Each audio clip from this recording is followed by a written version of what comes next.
आखिरी प्रश्न। मैं अपनी पत्नी के अतिरिक्त अन्य स्त्रियों में भी उत्सुक हो जाता हूं, लेकिन जब मेरी पत्नी दिखाती है तो मुझे बड़ी ईर्ष्या होती है, भयंकर अग्नि में मैं जलता हूं।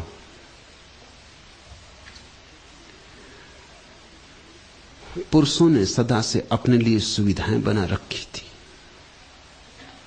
स्त्रियों को अवरुद्ध कर रखा था। पुरुषों ने स्त्रियों को बंद कर दिया था मकानों की चार दीवारों में, और पुरुष ने अपने को मुक्त रख छोड़ा था। अब वे दिन गए। अब तुम जितने स्वतंत्र हो उतनी ही स्त्री भी स्वतंत्र है। और अगर तुम चाहते हो कि ईर्ष्या में न जलो तो ही उपाय। एक तो उपाय है कि तुम स्वयं भी वासना से मुक्त हो जाओ। जहां वासना नहीं वहां ईर्ष्या नहीं रह जाती। और दूसरा उपाय है कि अगर वासना से मुक्त न होना चाहो तो कम से कम जितना हक तुम्हें है उतना हक दूसरे को भी दे दो, उतनी हिम्मत जुटाओ। मैं तो चाहूंगा कि तुम वासना से मुक्त हो जाओ। एक स्त्री जान ली तो सब स्त्रियां जान ली, एक पुरुष जान लिया तो सब पुरुष जान लिए। फिर जो भेद हैं वे केवल ऊपरी रेखाओं के, और जो एक स्त्री को जान के स्त्रियों को नहीं जान पाया, समझ लेना कि मूर्छित होकर जी रहा है। वो अनंत स्त्रियों को जान के भी नहीं जान पाएगा, वो जान ही नहीं पाएगा, क्योंकि जानना होता है बोध से। वो मूर्छित है, वो भागता रहेगा एक को छोड़ के दूसरे के पीछे, और निश्चित ही तुम जलोगे, क्योंकि पुरुष के अहंकार को चोट लगेगी। इसको तो तुम समझते हो बिल्कुल ठीक है कि तुम किसी दूसरे की स्त्री में उत्सुक हो जाओ तो कोई अड़चन नहीं। हम कहते हैं पुरुष आखिर पुरुष है। पुरुषों ने ही गढ़ ली होगी ये कहावत कि पुरुष आखिर पुरुष है। पुरुषों ने ही यह हिसाब गढ़ लिए कि पुरुष एक से तृप्त नहीं होता, पुरुष को चाहिए इसलिए एक से तृप्त हो जाती। ये पुरुषों की ही तरकीबें हैं। स्त्री को एक से तृप्त होना चाहिए, वो एक तुम हो, और तुम कैसे एक से तृप्त हो सकते हो? तुम तो पुरुष हो, पुरुष को तो सुविधा ज्यादा होनी चाहिए। मैंने सुना है मुल्ला नसरुद्दीन के पड़ोस में श्रीमान मल्होत्रा नए नए आके पड़ोसी हुए। उनकी पत्नी बहुत सुंदर है। मुल्ला ने अपनी पत्नी को चिढ़ाने के लिए एक दिन सुबह उठते से कहा कि सुनो,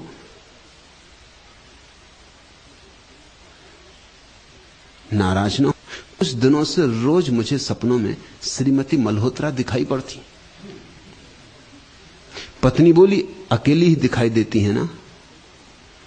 मुल्ला ने कहा, पर तुम्हें कैसे पता चला? पत्नी ने कहा, क्योंकि श्रीमान मल्होत्रा मेरे सपनों में आते।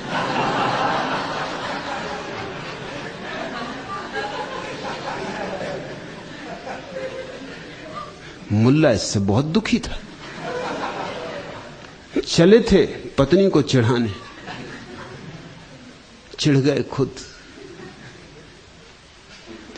जितनी स्वतंत्रता तुम अपने लिए चाहते हो उतनी ही स्वतंत्रता तुम्हारी पत्नी की भी है। और अगर तुम पाते हो कि नहीं, सुख होना उचित नहीं है, तो फिर तुम्हारा दूसरी स्त्रियों में उत्सुक होना भी उचित नहीं। और जो तुम चाहते हो तुम्हारी पत्नी करे, वह तुम्हें पहले करना चाहिए, तभी तुम हकदार हो। अपनी वासना की दौड़ों को छोड़ो। और मैं तुमसे ये बात कह देता हूं कि स्त्रियां निश्चिंत थी इतनी ज्यादा वासनाग्रस्त नहीं होती जितने पुरुष होते। स्त्रियों के पास एक तरह का समर्पण भाव होता है, और स्त्रियों के पास एक तरह की निष्ठा और आस्था और श्रद्धा होती। पुरुष का प्रेम भी छिछला होता है, गहरा नहीं होता, ऊपर ऊपर होता है। पुरुष की जिंदगी में प्रेम ही सब कुछ नहीं होता, और भी बहुत चीजें होती, स्त्री के जीवन में बस सब कुछ प्रेम ही होता, और सब चीजें प्रेम के ही भीतर समाविष्ट होती। पुरुष के जीवन में और कई काम हैं जिनमें प्रेम भी एक काम है। स्त्री के जीवन में और कोई काम ही नहीं है, सारे काम ही प्रेम में ही समाविष्ट है। पुरुष उच्छृंखल है, पुरुष चंचल है। ये तुम छोटे छोटे बच्चों में भी देख लेना। छोटा लड़का हो, शांत बैठ ही नहीं सकता, पटकेगा, घड़ी खोलेगा, मक्खियां पकड़ने लगेगा, कुछ ना कुछ करेगा, खटर पटर। छोटी बच्ची है, वो शांत बैठी एक कोने में, हो सकता अपनी गुड़िया को छाती से लगाए। और तुम ख्याल रखना, स्त्रियों को पता चलना शुरू हो जाता गर्भ में भी कि लड़का है कि लड़की।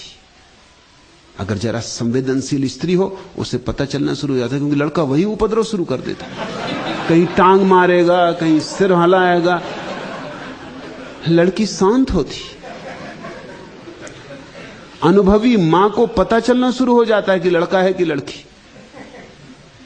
उपद्रव के अनुपात से पता चलना शुरू हो। कारण है, जीव शास्त्र कहता है कि स्त्री के व्यक्तित्व में अनुपात है, पुरुष के व्यक्तित्व में अनुपात नहीं है।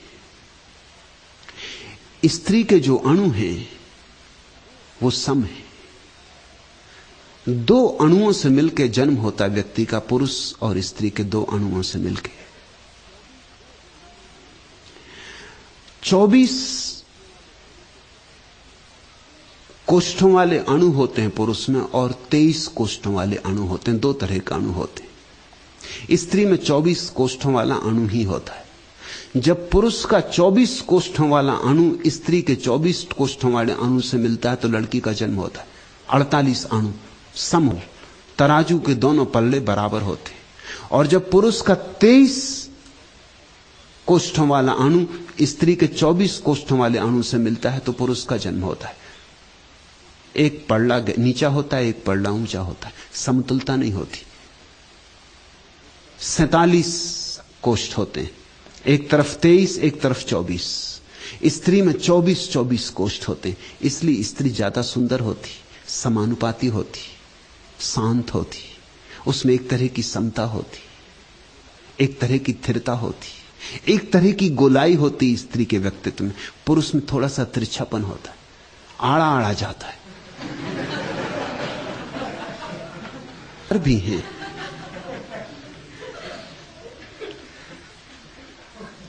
डब्बू जी और उनकी पत्नी तीर्थ यात्रा को गए। डब्बू जी किताबों के बड़े प्रेमी, 24 घंटे किताबें बगल में दबाए रहते। मंदिर में भी गए, विश्वनाथ के मंदिर में गए होंगे काशी में। डब्बू जी अपनी किताब ही पढ़ा रहे, मंदिर में भी खड़े हो गए। पत्नी प्रार्थना कर रही है, अब उसका दुख तुम समझो।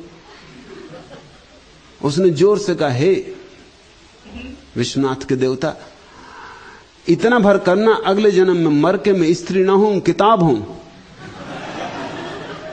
ताकि कम से कम डब्बू जी के साथ 24 घड़ी तो रह सकूं। डब्बू जी ने सुना, झुक गए घुड़बल, हाथ जोड़ के कहा कि हे प्रभु, अगर इसकी प्रार्थना मान ही लो तो इसे तुम टेलीफोन की डायरेक्टरी बनाना, ताकि हर साल बदल सकूं।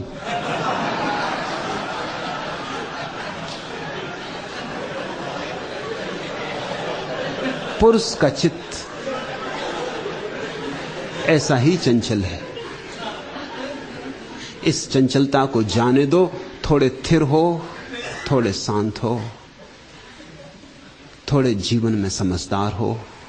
बहुत दौड़ चुके जन्मों जन्मों तक, कहां पहुंचे हो, अब कब तक दौड़ते रहोगे? अब ठहरो, ठहरे पांव तो मिले गांव। जाए तो जिसकी तलाश है वह मिल जाए। उस ठहरने का नाम ही ध्यान है। चलते रहने का नाम संसार है, ठहर जाने का नाम परमात्मा है। आज इतना है।